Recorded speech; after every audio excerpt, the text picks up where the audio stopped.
Welcome to the Brent Gove podcast with co-host Eric Lofholm. We are building 1 million agents in 100 countries in 10 years. Now, here's your host, Brent Gove. Well, hello, everybody, and welcome back to the big show. I'm Brent Gove, and I have my co-host, Eric Lofholm. Eric, how you doing today? Hey, Brent, I'm doing great. Excited to hear today's interview. I know we've got a special guest, which I'll have you introduce in just a moment. So just great to be with you, and I'll turn it back over to you. Right on, right on.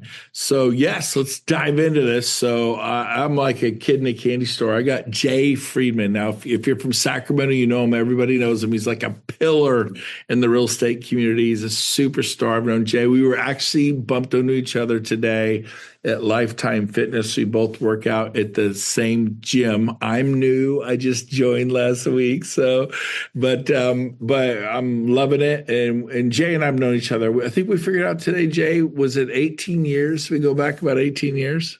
Yeah, that sounds about right, bud. I think it was around 2016, 17, or I'm sorry, 2006, 2007, somewhere. Yeah. How long have you had your license?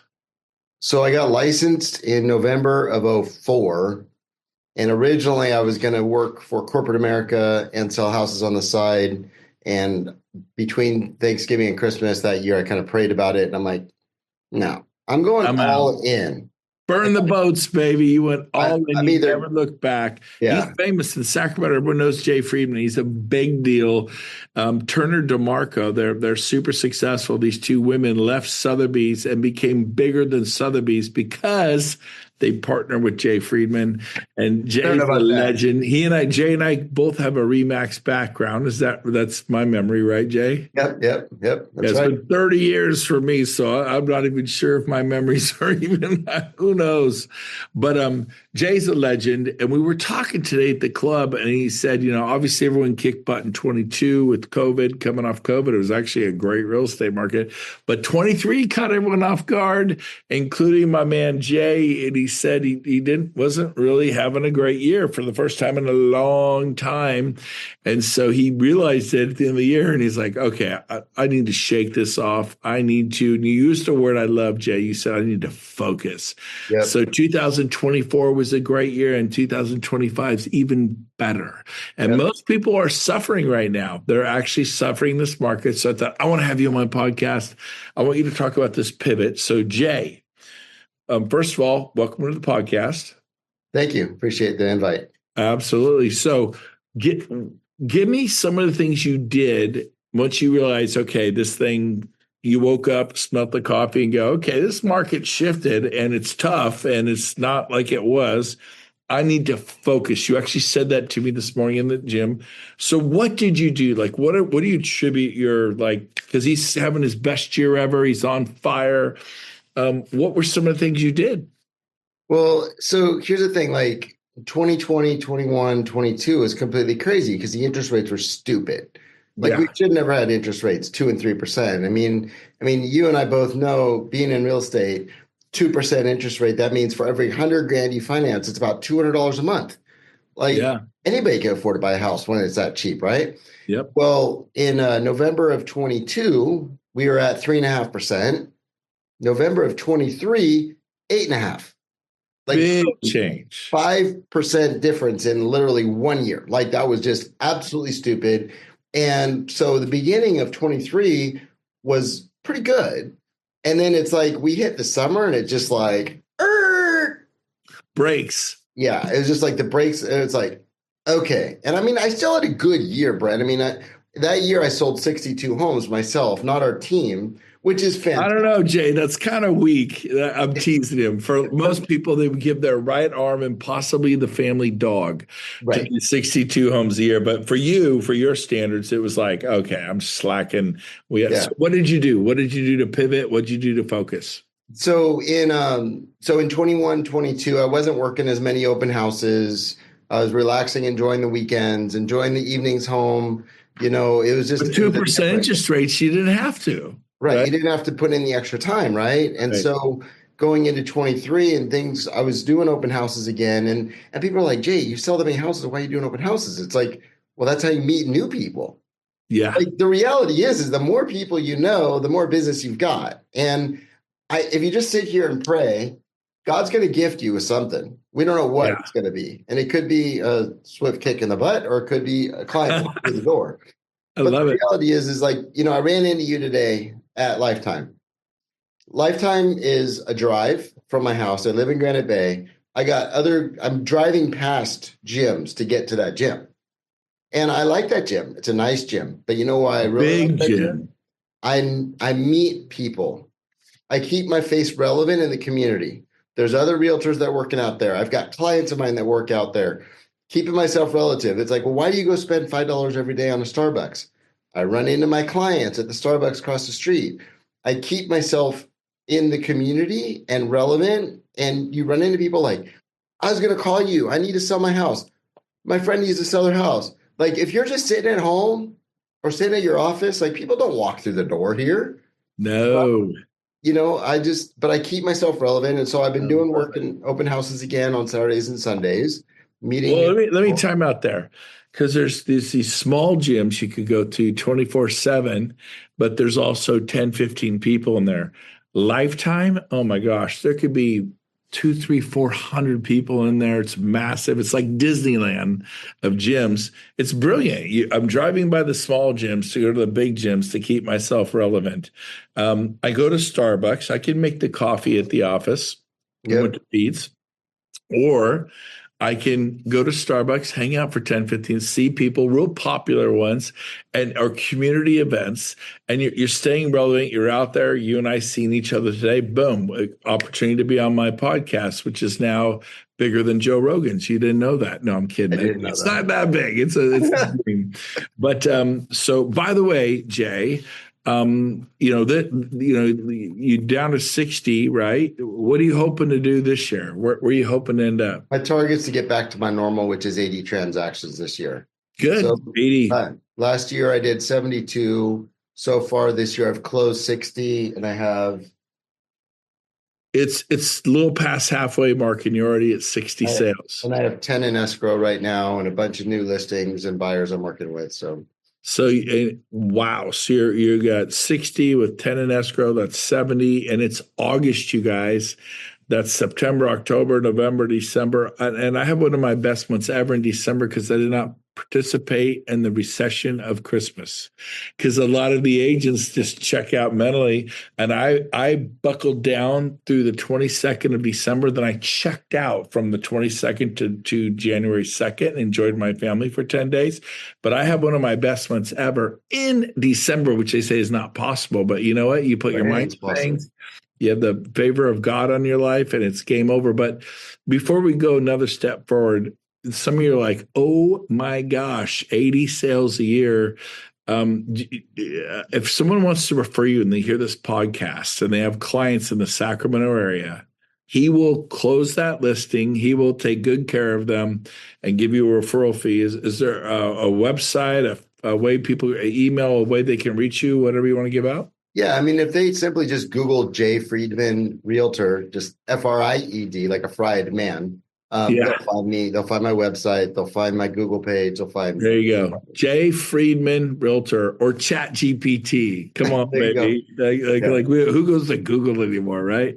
Yeah, it's too funny. Okay, good. I didn't mean to interrupt, but okay. You decided to focus. So the way you focused was staying relevant out in the community, and you got back to the basics. You started cranking up the weekend open houses. Yep. And you know what?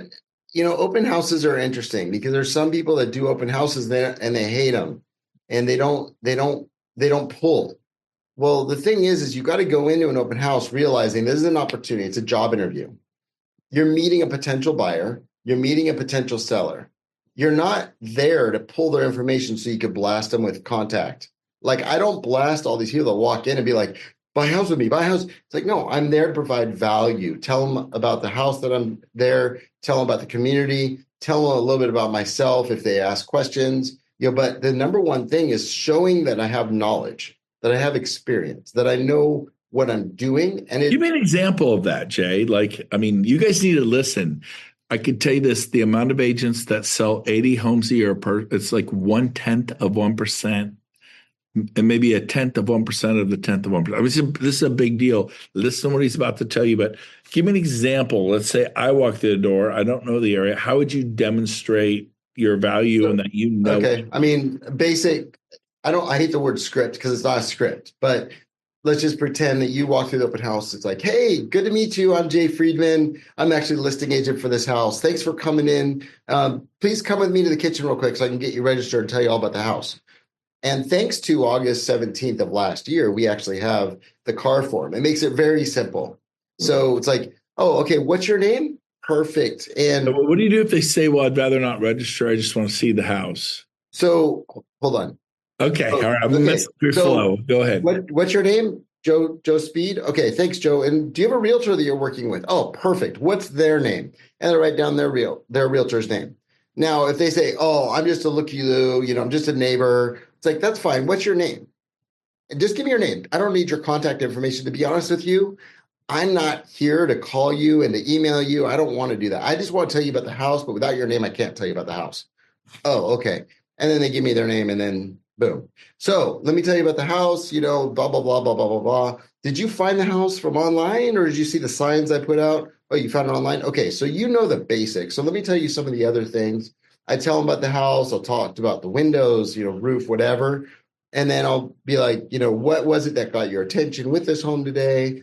And then just start chit-chatting. And then if they're wearing a shirt, that I like, maybe it's a custom car shirt or something. It's like, oh, do you have a car? And then they look at me, it's like, well, I see your shirt right there. I'm like, I actually am into custom cars too. And I start talking about myself. Oh, I see your name, your email address is so-and-so Doxy. Do you have a Dachshund? Oh, I love my dog. I actually have a pit bull mix. And I just try and find something that I can communicate with them about other than that house. The last thing I want to do is come across as that slimy used car salesman trying to push them into a house. My job is to provide value. You get to know people. Even if they have a realtor, like I've had people, like I don't try and convert people from working with their realtor to working with me, but I give them my card. And I'm like, hey, don't forget to take my card. If you have questions about this house, I know you're working with Brent Gove. That's great. But just know this is my house to sell. Feel free to give me a call. And I give them my card. And that just kind of opens up that ability. They don't call. But you know what? Brent Gove might be out of business in 2 years, not you. But you know what I'm saying? Their realtor. Change the name on that one, Jay. Realtors are going out of business. Yeah. Like they could be working with Aunt Sally who dies next month. Who knows? But if they remember that smiley bald guy with the gray goatee and they got my business card sitting on their desk at home, they might call me. Do you have the energy you have on this call? Or would you consider yourself to have good energy? Not to use a new age word, but I mean, you're energetic at your own. Oh yeah, for sure. Good, positive. Yeah. So they're going away like, I like that guy. Right. Smiling a lot, listening a lot. God gave us 2 ears and 1 mouth for a reason. Listen to what they're telling you and remember the best you can so that when they leave and you say goodbye, you're making a good impression, and that's the key, right? Because there's a lot of people, I don't even get their contact information, but they call me, hey, I was out looking at open houses, interviewing realtors, and I really liked you. Will you help us buy a house? I'd be happy to. Sure. Yeah. Now, would you agree where you're holding the open houses matters? Because if you're in a nice area, you get nice clients and they have friends. And like if you're we have areas that are, North Highlands, Citrus Heights, where it's just a lower price point, and then their friends are lower price point people. You tend to, I would imagine, do stuff in Granite Bay, Loomis, where you live. So I do say, I don't do them anywhere. I'm not going to do them in North Highlands. I'm not going to do them in Del Paso. So you do them in the areas you want to work. 600,000 and above. But then again, like if I have a $550,000 house in Citrus Heights listed, like I do, I had one, it's pending right now on Saddle Horse, 5.25. I held it open. You know why? It's my job to sell that house. Yeah. And you know what? And that's why I told you I've closed 50 transactions so far this year. I didn't tell you how many millions of dollars I've sold. Like I was talking to this realtor the other day, and he's like, I've got $12 million in listings right now. And I'm like, whoop-de-frickin' do. How many do you have in escrow? I don't care about how many listings you have. If nothing's getting sold, you're not making any money. Right. So the reality is we only get paid if the house sells, if our client buys. So I love it. So your pivot was you went back to work. Yep. You went back to the basics. You started pounding out the open houses. Now you're looking at doing 80. You went from, 60 to 72 to over 80 this year. I personally, it sounds like you're going to do over 90 at the rate you're on. So you're having a great year. And a lot of people are having their worst year. So, and you said something to me at the gym. You said, also, I just feel like God's blessing me. I have the favor of God on my life. We're both Christian guys. Yep. And I think that's an unreasonable favor on your life, man. That's awesome, man. I love it. So from day one, before I became a realtor, true story, my wife and I were talking about changing careers, coming from advertising into real estate. And she's like, only way I'll let you become a realtor is if you start tithing. And I'm like, wait, what? I had never tithed before in my life. She's like, wow. If you've got faith in Jesus providing for our life, then I've got faith you'll provide for our family. If there you don't you want to tithe, that's fine. You can go get another job. But if you want to become a realtor, this is the only way. She'll sign on if you start tithing 10% of what you get. And you've been doing that faithfully in your businesses. I've watched his career. Yep. His career has inverted for 18 years. I mean, everybody knows him. He's a star. Well, Jay, this was awesome. So back to the basics. There's no secrets. Get out there and work your bottom out. Go ahead. Last thing. One last thing. We're not in competition with each other. No realtors are in competition with each other. We're in business with each other. We go to work every day and we work to provide value for our clients. And hopefully I can work with my client to provide value. The other realtor can work with their client to provide value. We can come together in a terms that works for everybody involved. Beautiful. And so many people who are realtors and they feel like they got to go into the transaction, their boxing goes on. It's like, no, we're here to work together to make our clients happy. Let's do this. Yeah. This isn't the UFC, you guys, man. This is the Love Boat, baby. Yeah, come on. Exactly. What's emanating after you? And people are drawn to that. So beautiful. Jay Friedman, thank you for coming on my podcast today. And seriously, if you want to give Jay a referral in the Sacramento area, he would love it. Chat GPT or Google Jay Friedman, like Fried, Fried man, M-A-N, Jay Friedman, and then or Google him, Chat GPT him, find his website, get in touch with him. If you can't find him, see me. I'll connect you to Jay. You'll definitely get paid. Website. The easiest one to remember is jaysellssacramento.com. So it's JAYSELLS. Sacramento.com. That's my website. jaysellssacramento.com. People love him. I love him. Jay, thanks for being on. And go sell a bunch more homes, man. Thanks for the invitation, brother. All right. We'll see you. Bye-bye. Okay, so here's the deal. We have incredible information, video content on my YouTube channel. Go over there and make sure you subscribe. And it's vital that you ring the bell. If you ring that bell every time I put out new content, it's actually going to notify you and you can get the latest and greatest of what's happening at EXP. Now, don't forget to like me on Facebook so you can also get that content, and then follow me on Instagram. We're hitting everybody high, low, and in between. We're trying to get the information out there so you can build big businesses, revenue share organizations. So go to YouTube right now. Please subscribe and ring that bell. Like me on Facebook and follow me on Instagram. We'll see you out there.